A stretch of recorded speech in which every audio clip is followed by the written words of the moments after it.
Hello மக்களே, அனைவருக்கும் வணக்கம். இன்னைக்கு நாம கருணைக்கிழங்கு புளிக்குழம்பு எப்படி செய்யறதுன்னு பார்த்துடலாம் வாங்க. என்னோட ஸ்டைலில் ரொம்பவே சிம்பிளாக நான் உங்களுக்கு காட்டுறேன். கருணைக்கிழங்கு புளிக்குழம்பு வைக்கிறதுக்கு முதல்ல பேன் வச்சுருக்கேன். பேனில் எண்ணெய் சேர்த்துக்கலாங்க. 5 பல்லு பூண்டு சேர்த்துக்கலாம். சின்ன வெங்காயம் 100 கிராம் உரிச்சு வச்சுருக்கேன், சேர்த்துக்கலாங்க.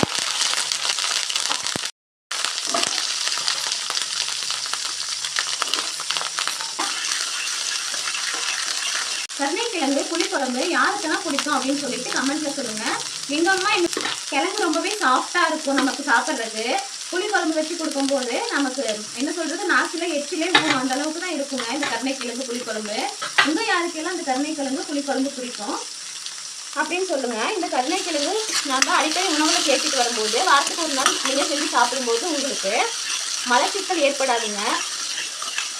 ரொம்பவே ஈஸியா டைஜஷன் ஆயிடுங்க. கருணைக்கிழங்க நான் ஏற்கனவே வேக வச்சு எடுத்துட்டேங்க. கருணைக்கிழங்கு கூட கொஞ்சம் ஒரு சிட்டிகை உப்பு கல்லுப்பு சேர்த்து நான் வேக வச்சு எடுத்துருக்கேங்க. கருணைக்கிழங்கு உரிக்கிறதுக்கு ரொம்பவே ஈஸியாக இருக்குங்க. வேக வச்சு எடுத்துட்டோம்னா தோல் அதுவாகவே கலந்து வந்துடும், அவ்வளோ ஈஸியாக இருக்குங்க. வேக வச்ச கருணைக்கிழங்க நான் குட்டி குட்டியாக நறுக்கி எடுத்துக்கிறேங்க. வேக வச்ச கருணைக்கிழங்க குழம்புக்கு ஏற்ற ஷேப்பில் நான் நறுக்கி எடுத்துருக்கேங்க. இப்போ பூண்டு வெங்காயம் தக்காளி எல்லாம் நல்லா வதங்கி வந்திருக்குங்க. நல்லா சுருளை வதங்கிடுச்சுங்க. இப்போ இந்த குழம்புக்கு தேவையான ஒரு கைப்பிடி அளவு தேங்காய் சேர்த்துக்கிறேங்க. இதுக்கு இந்த குழம்புக்கு நிறையா தேங்காய் தேவையில்லைங்க, ஒரு கைப்பிடி சேர்த்தா போதும். அப்போ தான் ருசி நல்லா சூப்பராக இருக்குங்க. வெங்காயம் தக்காளி வதக்கியிருக்கோம் இல்லைங்களா, அதே பேனில் வேக வச்சு நறுக்கி வச்சுருக்க கருணைக்கிழங்கு சேர்த்துக்கிறேங்க.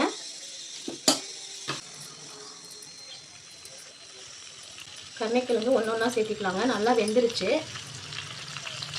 இந்த கருணைக்கிழங்கு சாப்பிட்றதுக்கு ரொம்பவே சாஃப்டாக இருக்குங்க, அதனால குழந்தைங்களும் விரும்பி சாப்பிடுவாங்க.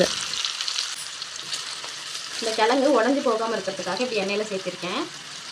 எண்ணெயில் ஒரு நிமிஷம் ஃப்ரை ஆனோன்னா அடுத்த பக்கம் திருப்பி விட்டுக்கலாம்.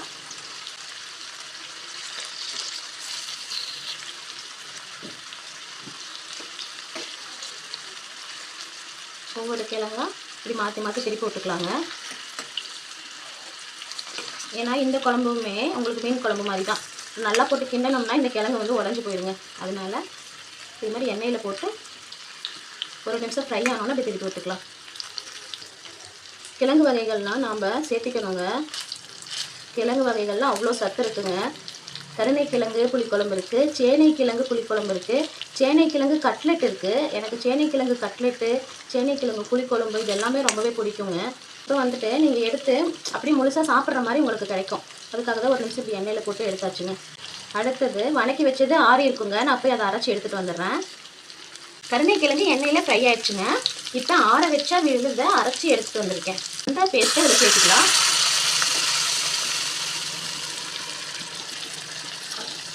சேர்த்திட்டு கொஞ்சம் கிண்டி விட்டுறலாங்க. லைட்டாக தான் கிண்டி விடணும், கிழங்கு உடையாத மாதிரி.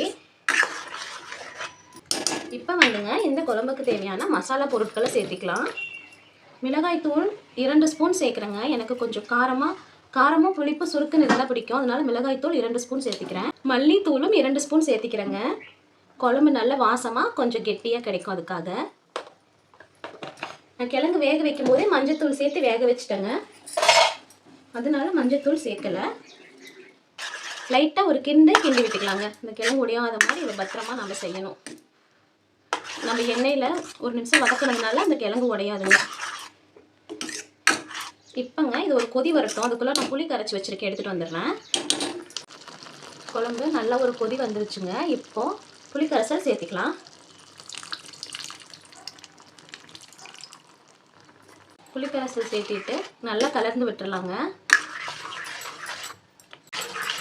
புளி கரைசல் சேர்த்து நல்லா கலந்து விட்டுருக்கோம். இப்போ இந்த குழம்புக்கு தேவையான கல்லுப்பு சேர்த்திக்கலாம். பார்த்து சேர்த்திக்கோங்க, கிழங்கு வேக வைக்கும் போது உப்பு போட்டிருக்கு. உப்பு காரமும் செக் பண்ணிட்டேங்க, பர்ஃபெக்டாக இருக்குது. புளிப்பும் சூப்பராக இருக்குங்க. கொதிச்சு முடிச்சோன்னா உங்கள்கிட்ட காட்டுறேன். குழம்பு சூப்பராக கொதி வந்துருச்சுங்க. இப்போ அடுப்பை ஆஃப் பண்ணிவிட்டு இதுக்கு ஒரு தாளிப்பு கொடுத்துடலாம்.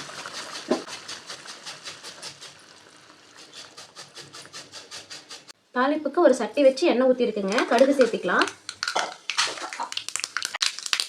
ஜீரகம் சேர்த்திக்கலாம், வெந்தயம் சேர்த்திக்கலாம், கடைசியாக கருவேப்பிலை சேர்த்துக்கலாங்க.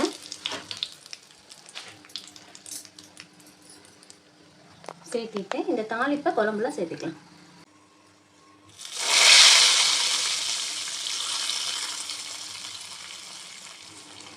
என்னோட ஸ்டைல் கருணைக்கிழங்கு புளிக்குழம்பு பாருங்கள், ரொம்பவே அருமையாக வந்திருக்கு.